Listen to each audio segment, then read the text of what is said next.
Olá pessoal, na aula de hoje então a gente vai falar da busca em profundidade em grafos, né? Na aula passada a gente viu a busca em largura, nessa aula então a gente vai estudar aí a busca em profundidade, tá?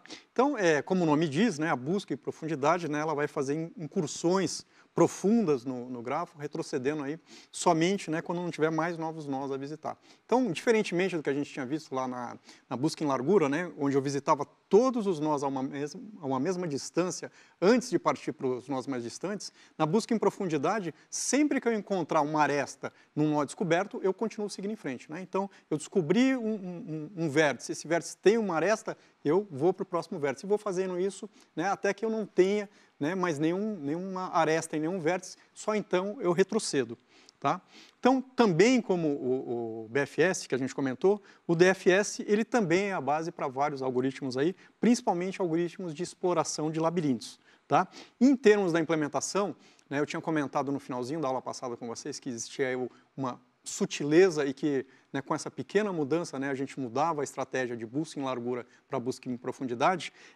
Do ponto de vista de implementação, isso vai estar no fato de que a gente vai trocar agora. Lembra que quando a gente utilizou a busca em largura, a gente utilizou o quê? Uma fila, né? Ou seja, primeiro a entrar é o primeiro a sair, né? E agora, quando a gente for fazer a busca em profundidade, no lugar dessa fila, a gente vai utilizar uma pilha, tá? Ou seja, o último a entrar é o primeiro a sair. E isso daí vai modificar toda a mecânica, né, de execução do nosso algoritmo, tá? Então, nós vamos pegar, né, o mesmo exemplo que da aula anterior, né, até para depois vocês poderem fazer, né, uma comparação aí em termos da execução de cada um dos algoritmos, né? Então, vamos dar uma olhadinha primeiro como que ficaria, né, o pseudocódigo, né, de um algoritmo de busca em profundidade. Tá? Então, a gente vai ver que ele é bastante semelhante, né, ao que a gente viu no algoritmo de busca em largura, com essa diferença, né, que vai fazer toda a diferença, né, que é a utilização da pilha no lugar da fila. Tá? Então, que nem a gente está vendo aqui no pseudocódigo, né, que está aqui no canto superior direito do slide. Então, o algoritmo ele vai inicializar com o vértice S, né, correspondendo à raiz, né, marcando ele, né, como visitado ou descoberto. Tá? Depois, agora eu não vou criar uma fila, mas eu vou criar uma pilha, tá? Vazia de vértices, né, aqui na linha 2, e então na linha 3 eu vou colocar S. Tá? Muito parecido com o que a gente fez lá no algoritmo de busca em largura. Né? E aí agora a gente vai fazer um laço, né, que vai executar enquanto, né, o tamanho da nossa pilha for maior do que 0. Né? Lembra que lá era o tamanho da nossa fila. E aí o que vai ocorrer? Né? Então, U passa a ser o último elemento que foi inserido na pilha. Tá? Então, eu vou pegar e consultar esse elemento, e se existe um vértice V, tá, que está na vizinhança de U, né, ou seja, lá na lista de adjacência de U, tá, e não foi visitado, o que eu vou fazer? Eu vou marcar esse vértice como visitado, vou marcar U como predecessor desse vértice, e vou colocar V, o quê? No topo da pilha. Tá? Note que na próxima iteração do laço, o que vai acontecer? Quem que eu vou consultar? Eu vou consultar V. Né? Então, é aquilo que a gente comentou. Né? Então, eu descobri um vértice, né? Na próxima iteração, eu vou lá naquele vértice que eu acabei de descobrir e vou verificar se existe um outro vértice. Né? E enquanto existir, eu vou caminhando. Tá? Se não, né? Se não existir, então a gente simplesmente tira da pilha. Quer dizer que não tem mais nenhum vértice para frente daquele vértice ali. Tá? Então, vamos dar uma olhadinha como é que ficaria, né, a execução desse algoritmo, lembrando que agora a gente está trabalhando com uma pilha e não mais com uma fila. Então, a gente está lá, né, como a gente viu na aula anterior, a gente tem aqui o grafo inicial. Né? Inicialmente, né, nenhum nó foi visitado ainda, e nenhum nó tem predecessor, e da mesma forma que a gente fez na aula anterior, né, a gente vai marcando, né, pintando de preto, né, os vértices que já foram visitados. Tá? Então, o que vai acontecer aqui? Então, eu marco S como visitado e coloco ele na pilha. Aí, o que eu vou fazer agora? Eu vou consultar S. Tá? Vou verificar se existe alguém ali na lista de adjacência de S. Né? Então, por exemplo, aqui, poderia ter A na lista, né? E, de fato, ele é um nó adjacente. E aí, o que eu vou fazer? A hora que eu descobrir A, eu vou colocar A na pilha, né? E marcar S como predecessor dele. E a próxima consulta agora, quem que é? É no próprio A. Então, eu vou verificar agora, né, se existe alguém na lista de adjacência de A que ainda não foi visitado, né? E a gente tem aqui o B, né? Então, eu marco B e jogo B para o topo da pilha. Então, quem que vai ser consultado agora? É o próprio B. Então, consulto B e verifico agora se existe, né, algum vértice na lista de adjacência dele ainda não visitado, né? E existe, né, o C. E C agora vai para o topo da pilha, tá? E agora eu vou consultar C, tá? Agora, olhando C aqui, a gente verifica que não existe, né, nenhum nó que esteja na lista de adjacência de C que ainda não foi visitado. Então, eu simplesmente desempilho C, né? E agora eu vou verificar B.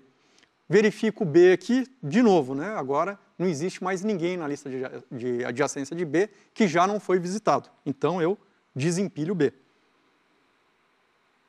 Vou verificar agora em A, né? Existe alguém aqui na lista de adjacência de A que ainda não foi visitado? De novo, não existe ninguém. Pego, desempilho A.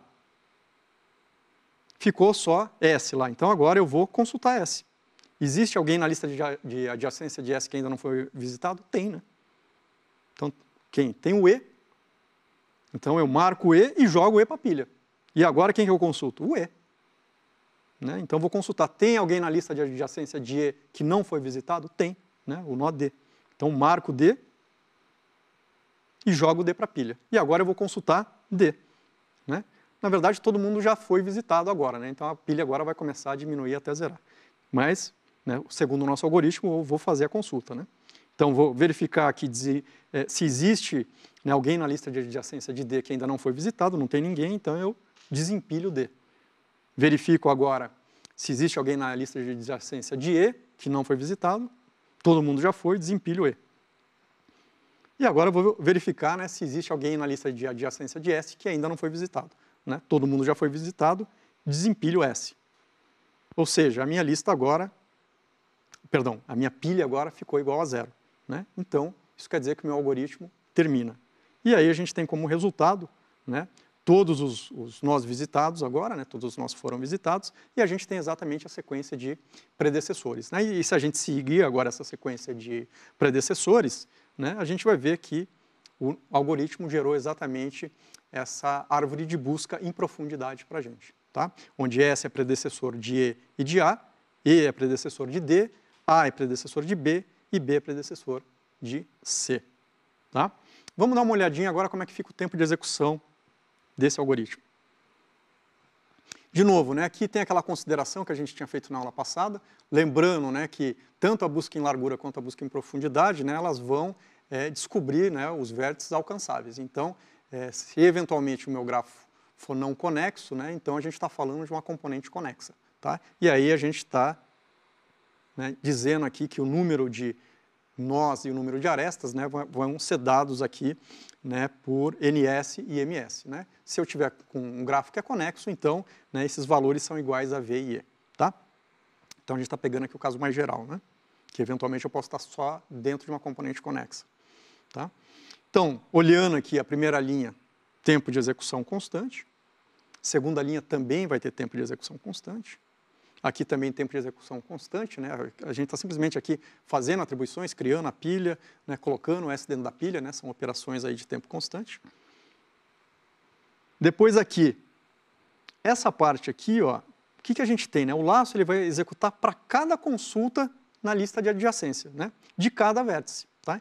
O número de execuções é igual ao comprimento da lista. E vai fazer isso para todos os vértices. A gente cai na mesma situação que a gente discutiu na aula anterior. Tá? Ou seja, lembrando que o número total de elementos em todas as listas é igual, né, a 2 vezes o número total de arestas, né? Então, na verdade, ele vai executar o quê? 2E vezes. Né? Ou, se a gente estiver falando de uma componente conexa, 2M vezes, né? Que é θ de ms. Tá? E, de novo, né, aqui também, né, cada vértice ele vai ser visitado uma única vez, vai ser atribuído apenas uma vez a um predecessor, e ele vai ser empilhado e desempilhado uma única vez. Só que eu tenho NS vértices. Então, eu tenho θ de NS execuções aqui. Tá? Então, o tempo do algoritmo, né, vai ser o quê? A gente tem θ de 1, tem θ de ms e θ de ns, né?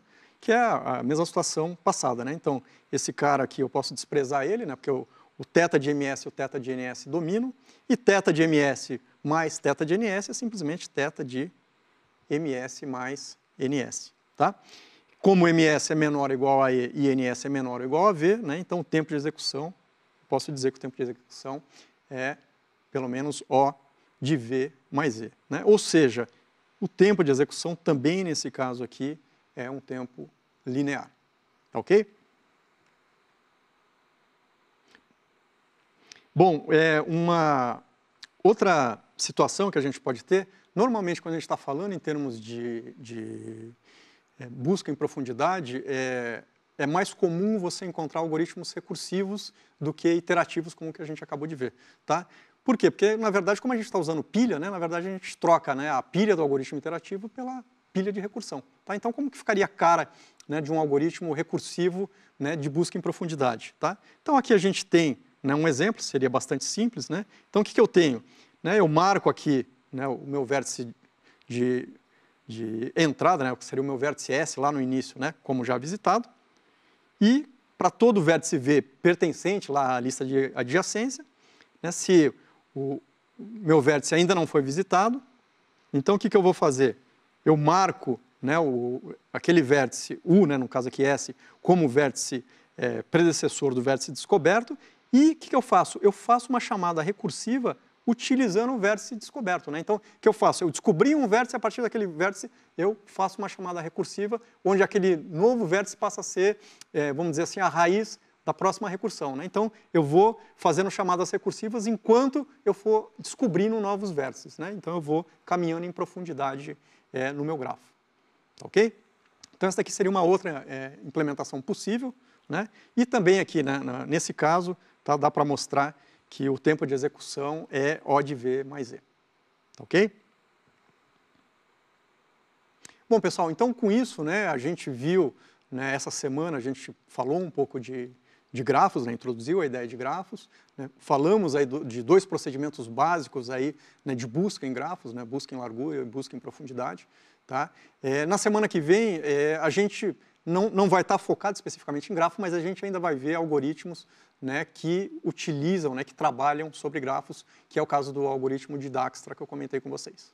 Tá ok? Mas por essa semana é isso. Até a próxima aula, então.